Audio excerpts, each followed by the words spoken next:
discuss magnetic field.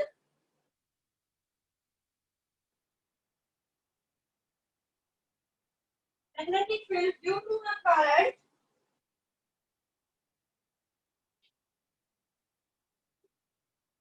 in through a circular loop. Through a circular loop. What does it mean? Means when you are having a circular loop, means you are having a straight conductor, and when the current is passing through that, which can be explained by the right hand thumb rule. हमने उसको किससे बताया था? Right hand thumb rule से बताया था कि जब आपका करंट किसी भी स्ट्रेट वायर में से पास होता है तो what will be the direction of the magnetic field, उसकी डायरेक्शन कैसे निकाली जा सकती है? Bye using the right hand rule. If the current is passing in this way, ये कौन सी डायरेक्शन होगी आपकी? Current, right. When the current is passing in this way, the lines will be like this. ये आपकी lines कैसे हो जाएगी? Just like this. Direction कैसे? ऐसे अंदर की साइड, लाइक दिस, राइट. तो इसी तरह से मान लो कि आपकी स्ट्रेट वायर है और the current is passing in this way. Current कैसे पास हो रहा है? ऐसे.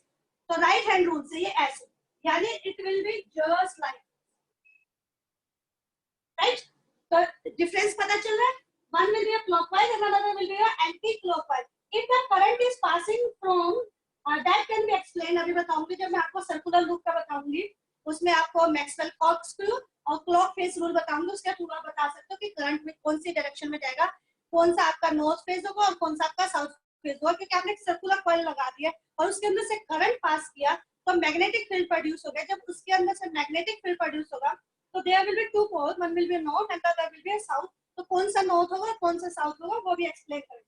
अब जो ये स्ट्रेट वायर है इसको हमने क्या किया? कॉइल के फॉर्म में चेंज किया, सर्कुलर लूप की फॉर्म. ऐसे जब इसको हम सर्कुलर लूप की फॉर्म में चेंज करेंगे तो there will be two ends. At that ends we will connect.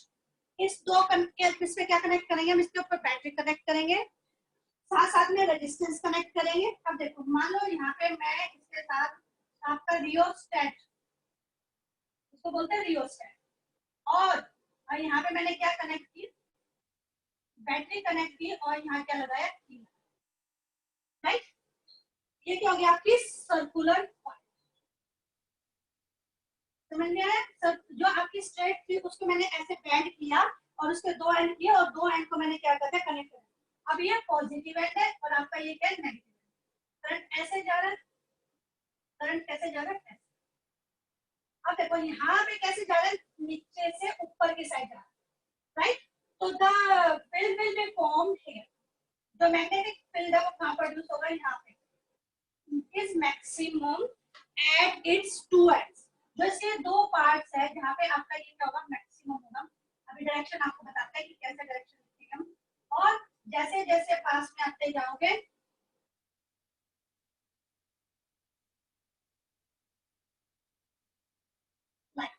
understand. अब what will be the direction of the current? Direction of current कैसे है? Current will be moving in this direction. यहाँ से ऊपर जा. तो what will be the magnetic field lines? अब current आपका ऐसे जाए तो मैग्नेटिक फील्ड लाइंस कैसे होंगे? अंडरस्टैंड. अब ये मैग्नेटिक फील्ड लाइंस की आपको डायरेक्शन पता चली. अब इसमें करंट आपका कहां से आ रहा है? ऊपर से नीचे. करंट तार आपका ऊपर से नीचे आ रहा है तो इसमें आपकी मैग्नेटिक फील्ड लाइंस कैसे हो जाएंगी? That will be just like this. मैंने उल्टा लगा दिया शायद. By using the right hand rule, ये वाला right hand rule करोगे, when the current will be going this, it will be just like this. और ऐसे करोगे तो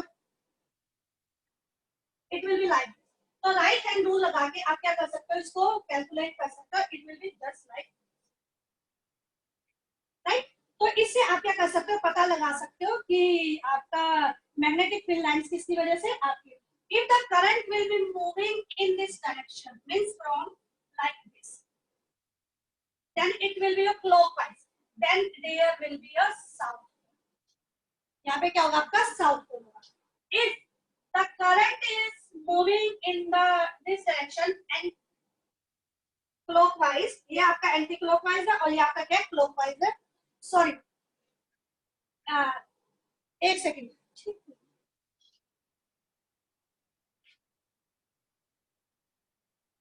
listen, if this will be your current will be your clockwise, आपका current ऐसे जा रहा है, डायरेक्शन ऐसे जा रहा है, that will be your south direction, right? If it will be anti-clockwise, then it will be your north. That rule is known as your clock face rule. इस रूल को क्या बोलते हैं? क्लॉक फेस रूल बोलते हैं। कि जब आपका एक सर्कुलर लूप है, उसमें आपका क्या है कि जो करंट है उससे आपका मैग्नेटिक फील्ड लाइंस पता चलेगी। If it will be a clockwise like this, then it will be a south pole, और if it will be anti clockwise, क्या आपकी मैग्नेटिक फील्ड की लाइंस एंटी क्लॉकवाइज होगी, that will be your north pole. तो anti clockwise north और clockwise होगा तो आपका क्या होगा? साउथ पोल होगा। किसी केस में सर्कुलर कॉर्ड। एक मैंने आपको बताया था मैक्सवेल और screw rule, understand? Maxwell cord screw rule बोलता था कि आपके पास है, जैसे ये इसको ऐसे लेके जाओगे, आपका लाइफ में करते हो कि if the it will move in same direction, कि आप ऐसे करो जिस डायरेक्शन में आपका करंट जा रहा है उसी डायरेक्शन में आपका कॉर्क जा रहा है, तो then it will be your clockwise. तो आपका वो क्या हो जाएगा? क्लॉकवाइज। और आपका करंट ऐसे जा रहा है, कॉर्क आपका वापस इस डायरेक्शन में आ रहा है, यानी anti clockwise. This will be your anti clockwise. तो आपका कॉर्क स्क्रू से क्लॉकवाइज और एंटी क्लॉकवाइज डायरेक्शन पता चल सकती है। कब? जब आपके पास कॉर्क है, कॉर्क के अंदर एक स्क्रू लगा होता है, जब स्क्रू को थोड़ा सा लूज कर दो तो कॉर्क है वो जो आपका कॉर्क लगा स्क्रू आपका आगे पीछे जा सकता है, तो उसमें पता चलेगा if it will be in the direction of the current, then that direction is known as your clockwise direction। और यदि वो उसके अपोजिट डायरेक्शन में जा रहा है करंट के, मैग्नेट आपका screw, then it will be your anti clockwise direction। यदि एंटी क्लॉकवाइज डायरेक्शन होगी तो आपका नॉर्थ डायरेक्शन होगी, और यदि आपकी क्लॉकवाइज मूवमेंट हो रही है तो आपका क्या हो जाएगा? वो साउथ हो जाएगा। Understand? That is your clock face rule and Maxwell screw rule. अब जो हमने सर्कुलर लूप बताया, तो ये किस किस के ऊपर डिपेंड करता है? इसको एक एक्टिविटी के थ्रू बता सकते हैं। What is that activity? आपको नंबर ऑफ टर्न्स की कॉइल लेनी है। जैसे से तुमने सिंगल लिया था, अब हम क्या करेंगे? एक नंबर ऑफ टर्न्स की कॉइल लेंगे, उसमें आपका जैसे एक मोटी सी वायर दिया से नंबर ऑफ टर्न्स हमने उसमें क्या कर दिया? इंक्रीज कर नंबर ऑफ टर्न्स। और इसको किसके अंदर से पास किया? एक बोर्ड के अंदर से पास। तो दो होल किए, दो होल में से हमने इसको क्या कर दिया? पास कर दिया। जैसे हमने इसको दो होल में से पास किया, इसके साथ हम यहाँ पे क्या करेंगे? कनेक्ट करेंगे किसको? बैटरी। इसके बाद एक रियोस्टेट लगा देंगे,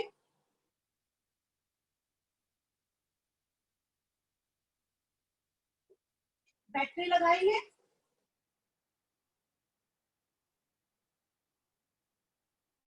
राइट?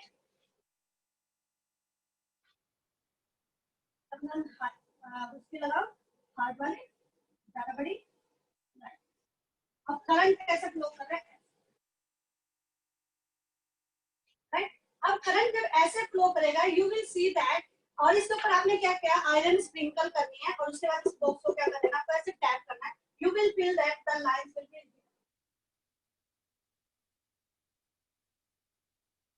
राइट।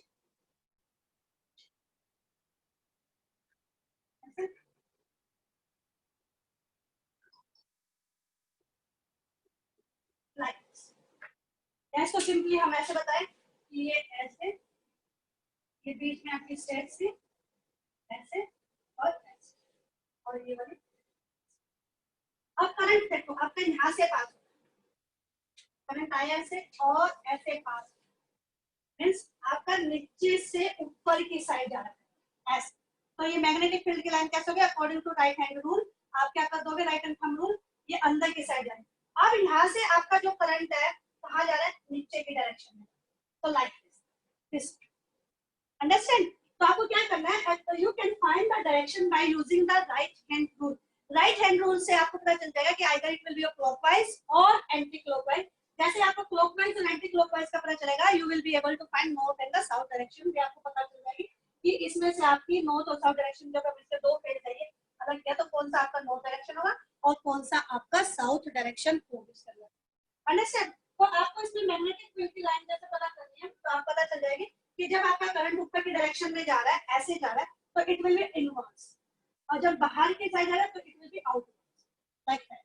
तो you will be able to find. And अब आपने कहा इसके अंदर रियोस्टैट लगाया। अब रियोस्टैट क्या होता है? Variable resistance. रियोस्टैट क्या आपका? Variable resistance. वेरिएबल रेजिस्टेंस का मतलब है कि आप रेजिस्टेंस को वेरी करके करंट को क्या कर सकते हो? चेंज कर सकते हो इसमें जनरली। तो आपने क्या किया? रेजिस्टेंस लो कर दिया, means I increases, current increase. क्या इंक्रीज किया आपने? करंट इंक्रीज किया जनरल, राइट? किसने किया? तो अब करंट इंक्रीज होगा। B is denoted magnetic. B क्या डिनोट करता है? मैग्नेटिक। तो B is directly proportional to आपके इसके आया अंतर, यानी जितना ज्यादा उसमें से करंट फ्लो करेगा उतना ही ज्यादा उसके अंदर से मैग्नेटिक फील्ड प्रोड्यूस होगा और आपका ये बन जाएगा, राइट? अब ये नंबर ऑफ टर्न्स वाला हमने पहले 10 लिए, 20 लिए, उसके बाद मैं नंबर ऑफ टर्न्स को बढ़ा दूं and you will see the intensity of the magnetic field that will also increase it, that will be your first equation, second equation, यानी number of turns. And when you see that as the distance increases, the magnetic field will become less. यानी B is inversely proportional to distance. R का मतलब यहाँ क्या हो गया? Distance. Right? अब ये कौन सी इक्वेशन होगी? Third equation. From equation 1, 2 and 3, what will you find? आपको क्या मिलेगा? B is Ni upon में R. यानी directly proportional to number of turns, directly proportional to current, but inversely proportional to your distance. अब ये जो proportionality है, if we will remove this proportionality, this will be mu naught upon में 4 pi, और ये n हो गया, ये आपका I हो गया, ये R, यानी ये आपका proportionality constant।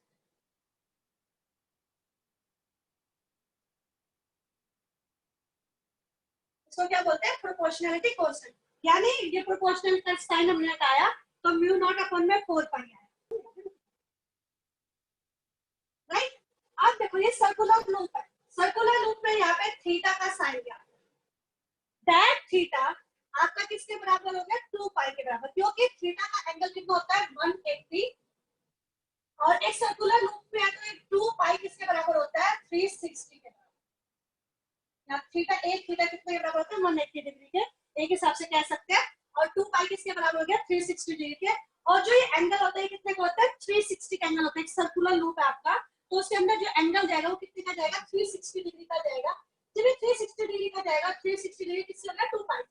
तो मैं यहाँ पे क्या कर दूंगी? ये हटा दूंगी। तो जैसे ही मैंने इसको हटाया तो what will be, you find that putting the value in this equation, fourth equation में थीटा की वैल्यू डाल दी, theta is equal to 2 pi, right? इसको फोर्थ बना दो और इसको बना दो fifth. Putting this equation theta in the fifth equation, so you will find that mu naught n I upon into 2 pi upon में 4 pi r, pi से pi cancel, इससे 2 आ गया, तो what will be the right? That will be mu naught n I upon में 2 r, that will be your magnetic field, right? क्यों बताया इसमें? ये सर्कुलर लूप के अंदर हम थीटा का एंगल लगाते हैं। थीटा एंगल होता है जो इसका कोई भी चीज है सर्कल में जाएगी तो उसका मैक्सिमम एंगल कितना होगा? 360 डिग्री का होगा। और पाई कितने के बराबर होता है? 180, तो 2 पाई किसके बराबर होगा? 360, और थीटा की वैल्यू किसके बराबर होगी? 2 पाई के बराबर। तो हमने उसकी वैल्यू को यहाँ थीटा को पुट कर दिया, तो यहाँ पे क्या आ गया? Mu not N I 2 pi upon में 4 पाई आर, 2 पाई से पाई कैंसिल हो गया, इससे कैंसिल किया तो आपका कितना है? 2, तो आपकी वैल्यू आ गई B is equal to mu not N I upon में 2 R. Okay, that will be the कि आपका मैग्नेटिक फील्ड किस चीज के ऊपर डिपेंड करता है? ये तो प्रोपोर्शनलिटी कांस्टेंट है जिसको परमेबिलिटी बोलते हैं। ये आपका नंबर ऑफ टर्न्स होगी, आई मतलब करंट हो गया और आर मतलब आपका क्या हो गया? डिस्टेंस हो गया। कि जितना ज्यादा आप दूर जाते जाओगे सेंटर से, आपकी मैग्नेटिक फील्ड की लाइनें उतनी उतनी ही कम होती जाएंगी. That will be your in a circular loop, right. अब हम बताते हैं सोलिनॉइड के अंदर. ये सोलिनॉइड होता क्या, जैसे मैं आपको पहले भी बता चुकी हूँ सोलिनॉइड होता क्या है. तो करंट थ्रू मैग्नेटिक फील्ड इन अ सोलिनॉइड, ये जो आपकी कई बार इसके डायग्राम्स आ जाते हैं एग्जाम में कि how to make the magnetic field line. अब है through the solenoid magnetic field due to current in a solenoid. अब सर्कुलर शेप में ऐसे करना, किसका, एक कॉइल का किसकी फॉर्म में चेंज होना, सिलेंड्रिकल शेप में चेंज होना. कौन सी शेप, सिलेंड्रिकल शेप. ऐसे सिलेंड्रिकल शेप होगी जैसे मैंने इसको किसी के चारों तरफ लपेट के रखा हुआ है, तो then it will be known as your solenoid. तो इसको मैं क्या बोलूंगी, सोलिनॉइड, राइट. इस सोलिनॉइड के अंदर से जब मैं करंट को पास करूंगी दो एंड से इसके अंदर से जब मैंने करंट को पास किया, तो what will be the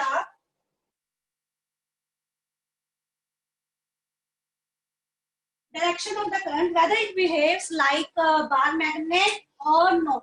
And when you will see the magnetic lines around it, you will find that क्या find मिलेगा आपको कि the magnetic field lines are just like your bar magnet. तो आप सोलिनॉइड को यानी एक रैप कर दिया, जैसे आपने एक कॉपर इंसुलेटेड वायर ले ली, मतलब इंसुलेटेड कॉपर वायर ले ली, और उसको जब ऐसे लगाते गए, आप स्प्रिंग की फॉर्म में लगाते गए, तो it will behave like a bar magnet. Bar magnet के जैसे दो एंड्स होते हैं, north and south direction poles, उसी तरह से इसके भी दो डायरेक्शंस मिलेंगी. और जब आप इसको मेजर करोगे, मैग्नेटिक फील्ड लाइंस को देखोगे, it will be just like your bar magnet. तो बार मैग्नेट के केस में भी आपको लाइनें दिखाई देंगी कि आपके सबसे ज्यादा यहाँ पे like this,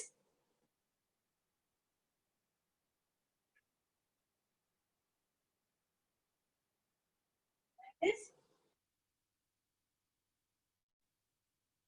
means the intensity is maximum at its two ends. That one will be a north pole and another will be a south pole. अब देखो आपका करंट कहाँ से जा रहा है, यहाँ से जा रहा है, राइट, और यहाँ पे ऐसे जा रहा है ऊपर की direction. So you will be able to find the direction of the current by using the right hand rule, and when you will find that this will be just like this. और यहाँ पे कैसे दिखाई देंगे आपको, right.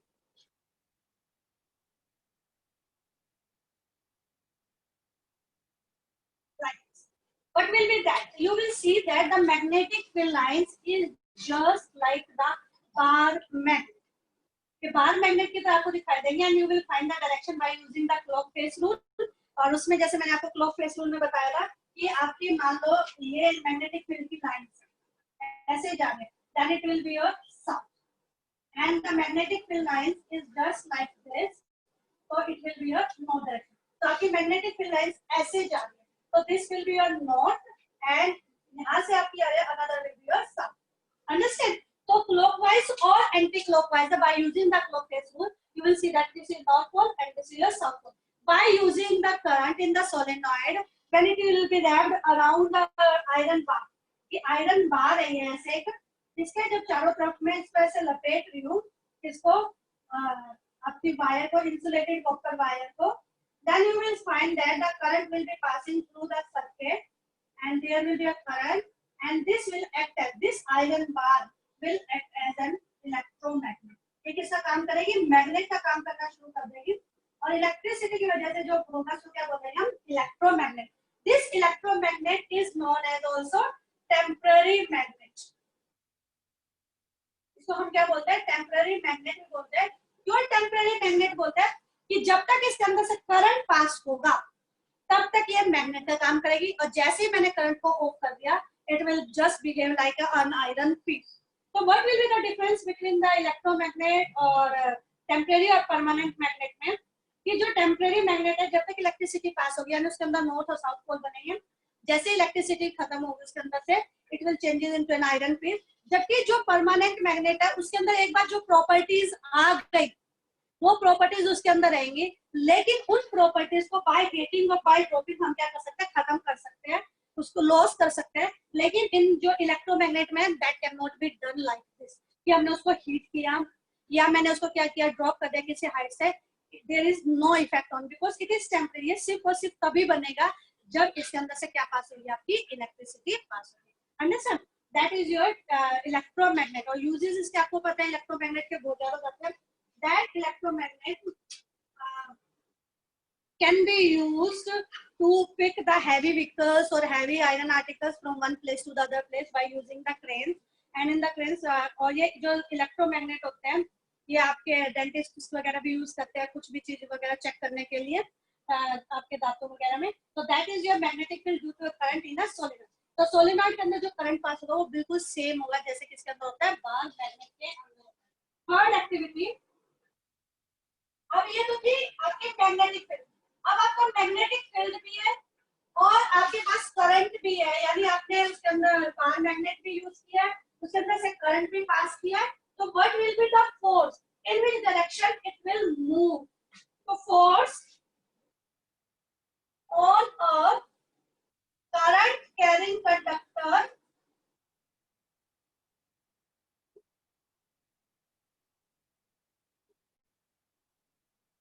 In a magnetic, यानी magnetic field भी हम देंगे यहाँ पे और करंट भी पास करेंगे। तो what will be the force on that conductor? इस कंडक्टर पे क्या फोर्स होगी? Whether it will be attracted towards the magnet और it will be deviated or move away from the magnet.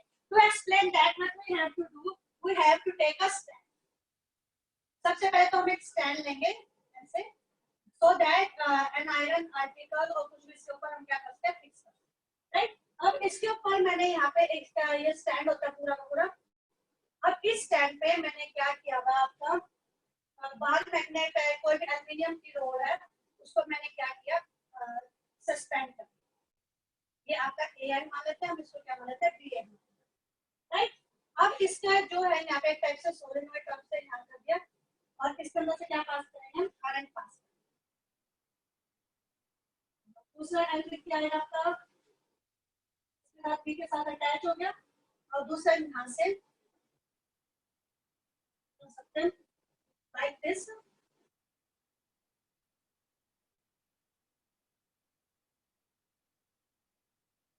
अब आपको एक होल शू मैग्नेट लेना है,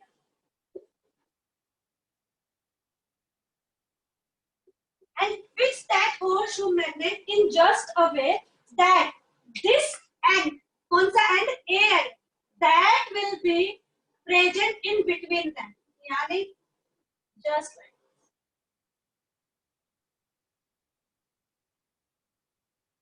right? इस टाइप से आपको क्या लेनी है, होर्सशू मैग्नेट लेनी है। दैट होर्सशू मैग्नेट, इसका एक बार एंड नॉर्थ एंड नीचे रखो और एक बार साउथ एंड ऊपर। आपको इस टाइप से करना है और इसके अंदर की नहीं लगाई, अभी की और लगा देते हैं। की लगाने के बाद when you will pass the current,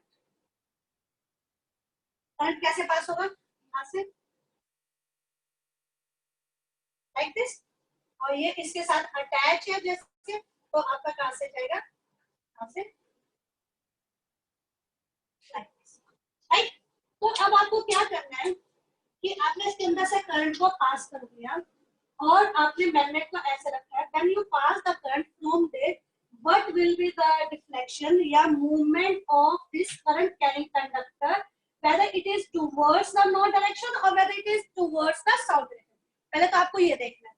secondly क्या करना है, आपको इसके फेस को चेंज करना है और करंट के डायरेक्शन को भी क्या करना है, आपको चेंज करना है। तो what will you observe? आप देखोगे कि जैसे आपने पहले नॉर्थ डायरेक्शन इधर की, साउथ इधर किया और इसको इसमें मूव किया and the current is passing through this. तो what will you observe, the displacement कैसे होगी आपके इसके अंदर, the displacement of the rod in the above activity tell that force is exerted when the place in. कि अब इससे क्या पता चलेगा आपको कि जब आपने इस एल्युमिनियम रोड को, जो करंट कैरिंग कंडक्टर है, इसको मैग्नेटिक फील्ड के अंदर रखा, there will be a force acting on that conductor due to which it will be deflected from its position. कि ये अपनी पोजीशन से क्या करेगी, डिफ्लेक्ट करेगी. Either it will be towards like this और it will be away from this, depending upon the presence of the current, की direction of current के ऊपर. समझ में आया कि यदि करंट की डायरेक्शन को हम वो रखेंगे तो आप देखोगे कि जैसे ही आपकी करंट की डायरेक्शन को आप चेंज कर दोगे, रिवर्स कर दोगे, अब आपका जैसे यहाँ से जा रहा है फिर आपका यहाँ से जाने लग जाएगा, तो you will see that the force on the current carrying conductor will also reverse. कि जैसे आपका मैग्नेटिक फील्ड आपने एज इट इज रख लिया, मान लो अब मैं कहूंगी करंट मेरा इस डायरेक्शन में मूव कर रहा है और जो ये ए भी हो रहा है ये ऐसे डिफ्लेक्ट होगी towards the north direction, north direction के अंदर डिफ्लेक्ट होगी. तो मैं नोट कर लिया. उसके बाद क्या किया मैंने, करंट की पोजीशन को चेंज कर दिया. अब आपका करंट ऐसे जा, तो you will see that it will be deflected away from that. What is that? इसका मतलब ये है कि जब आप करंट कैरिंग कंडक्टर को मैग्नेटिक फील्ड के अंदर रखो, by changing the direction of the current, the force on that conductor also changes. कि जो फोर्स लगाई आपने इसके ऊपर वो भी आपकी दोबारा से क्या हो जाएगी, चेंज हो जाएगी. That can be explained by using the Fleming left hand rule. तो किससे एक्सप्लेन कर सकते हैं? Fleming left hand rule. कौन सा रूल है? Fleming left hand rule. In that Fleming left hand rule, you will see that like this. We remember that the magnetic field and the current will be perpendicular to each other. ये एक दूसरे के क्या होने चाहिए? Perpendicular होना चाहिए. And due to that, you will find that the force acting on the current carrying conductor will also perpendicular to both your magnetic field as well as your current. दोबारा से सुनो कि इसके अंदर हमें बताना है कि फोर्स किस डायरेक्शन में जा रही है, तो उसको हम किस मेथड से बता सकते हैं? फ्लेमिंग लेफ्ट हैंड रूल से बता सकते हैं. जो फ्लेमिंग लेफ्ट हैंड रूल है वो क्या कहता है कि the current and your magnetic field both must be perpendicular to each other, यानी दोनों एक दूसरे के 90 डिग्री के एंगल पे है. एंड द फोर्स, फोर्स किसके ऊपर? इस कंडक्टर के ऊपर जो लगी है, that will also be perpendicular to both current as well as the magnetic field. थोड़ा सा मुश्किल है लेकिन एक बार समझ में आ जाएगा तो आपको लगेगा जस्ट लाइक दिस. ये देखो ये एक दूसरे के परपेंडिकुलर है और ये इन दोनों के परपेंडिकुलर लाइक दिस. आप ऐसे करोगे तो ये आपका क्या हो जाएगा? Magnetic field. ये आपका क्या होगा? करंट. और ये क्या होगी? आपकी फोर्स. किसके ऊपर? करंट कैरिंग कंडक्टर के ऊपर. तो you will see that magnetic field and the current will be perpendicular to each other and the force acting on it that will be also perpendicular to each other. यानी मैं इसको ऐसे करूं तो एक दूसरे के परपेंडिकुलर हो गया, ये इसके परपेंडिकुलर हो गया, ये इसके भी परपेंडिकुलर हो गया, जस्ट लाइक. अंडरस्टैंड? इस तरह से ये आपका क्या हो गया? Magnetic field. ये आपका क्या हो गया? करंट. और ये क्या हो गया? Force. Father mother child, right. फिर मोशन का मतलब कह सकते हैं आप कैसे बताएं इसको? ये हो गया आपका मोशन, यानी आपकी फोर्स इस डायरेक्शन में लग रही है, that will be perpendicular to, ये एक दूसरे के परपेंडिकुलर है और फोर्स किन दोनों के परपेंडिकुलर है, that will be your magnetic field and that is your current and that is your force on the current carrying conductor. इसको हम मोशन भी बोलते हैं कि आपका जो कैरिंग करंट कंडक्टर है वो किस डायरेक्शन में मूव किया, that can be used by the Fleming left hand rule. In that Fleming left hand rule, current and ये मैग्नेटिक फील्ड और ये करंट, ये दोनों एक दूसरे के परपेंडिकुलर होने चाहिए.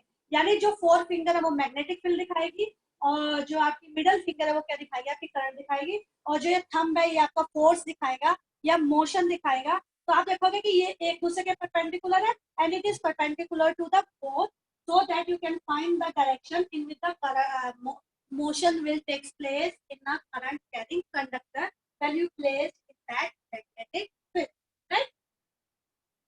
इसकी एक्टिविटी एक बार दोबारा से फिर थोड़ा सा बता देती हूँ कि मैंने कैसे करनी है.